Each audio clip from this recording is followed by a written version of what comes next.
বিয়েবাড়ি মানে হচ্ছে অনেক বেশি আনন্দের, অনেক বেশি মজার, সাথে রয়েছে অনেক সুন্দর সুন্দর মুহূর্ত, আর রয়েছে মজার মজার খাওয়া দাওয়া, তার সাথে রয়েছে কিছুটা কষ্ট। সব কিছু মিলিয়ে বিয়ের আনন্দ। চলো তাহলে তোমাদের সাথে আজকে নতুন একটা ব্লগ শেয়ার করা যাক। হ্যালো এভরিওয়ান, সবাই কেমন আছেন? আশা করি সবাই খুবই ভালো আছেন। আমি তো ভীষণ ভালো। আই হোপ ভিডিওর প্রথম অংশটা দেখে তোমরা বুঝতে পেরেছ ভিডিওটা কিসের। আজকে তোমাদের সাথে যে ব্লগটা শেয়ার করতে আসলাম, ব্লগটা হচ্ছে দিদির আশীর্বাদের ব্লগ। প্রথমে আমার দিদিকে দেখিয়ে নিই। দিদিকে সেদিন দেখতে ভীষণ মিষ্টি লাগছিল। তোমরা কমেন্টস করে যেও আমার দিদির লুকটা তোমাদের কার কাছে কেমন লেগেছে। এই তো সবাই এখানে প্রস্তুতি নিচ্ছিল। তারপর দিদির শ্বশুরবাড়ির লোকরা চলে আসলো। আমরা কাজিনরা, বড় মা, ছোটো মা সবাই মিলে চলে গিয়েছিলাম ওনাদেরকে বরণ করতে। এই তো বরদিবাই ওনাদেরকে বরণ করে নিচ্ছিল।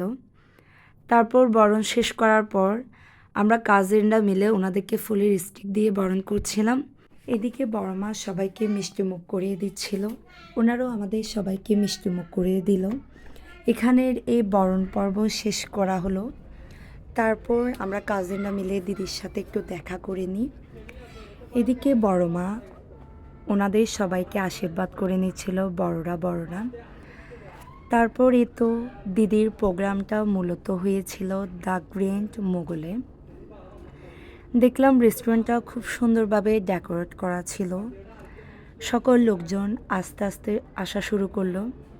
তারপর সবাই আসার পর চলে গিয়েছিল মূল প্রোগ্রামে, মানে দিদির আশীর্বাদ পর্বে।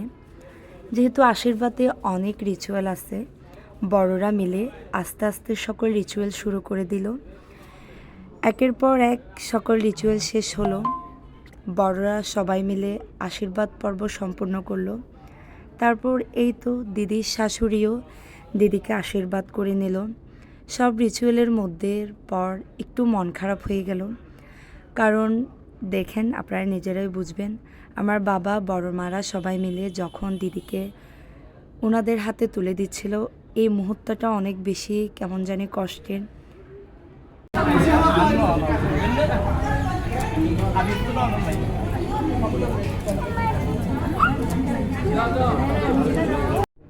এই তো আশীর্বাদের পর্ব শেষ করার পর আমরা সবাই খেতে বসে যাই। যেহেতু খাওয়া দাওয়ার আয়োজনে ছিল দ্য গ্র্যান্ড মোগল রেস্টুরেন্ট, এখানের খাওয়া দাওয়ার মান বেশ ভালো, গুড। সবগুলো খাওয়া দাওয়ারে অনেক ভালো হয়েছিল। আমরা খাওয়া দাওয়া করার পর তো পেট একদম ফুল। তারপরেই তো সর্বশেষে আমার দিদি খেতে বসেছিল। ও এদিকে খাচ্ছিল আর এদিকে আমরা কাজিনরা সবাই মিলে মজা করছিলাম। এই তো আমাদের চন্দ্রিমাদি ডেসিগাল। এই তো তারপর খাওয়া দাওয়া শেষ করার পর এদিকে আরেক খাওয়া দাওয়া শুরু করে আমাদের সৌরভ, ওকে নিয়ে একটু মজা করছিলাম। তারপর এদিকে আমার মাম্মা তো ভীষণ খুশি সবাইকে পেয়ে, ওর দাদু দিদিকে পেয়ে। এই তো আজকে ছিল আমাদের ব্লগ এখানেই। পরবর্তীতে আবারও বিয়ের ব্লগ, আরও অনেক ব্লগ নিয়ে তোমাদের সাথে শেয়ার করতে আসবো। আজকের ব্লগ এখানেই শেষ করছি।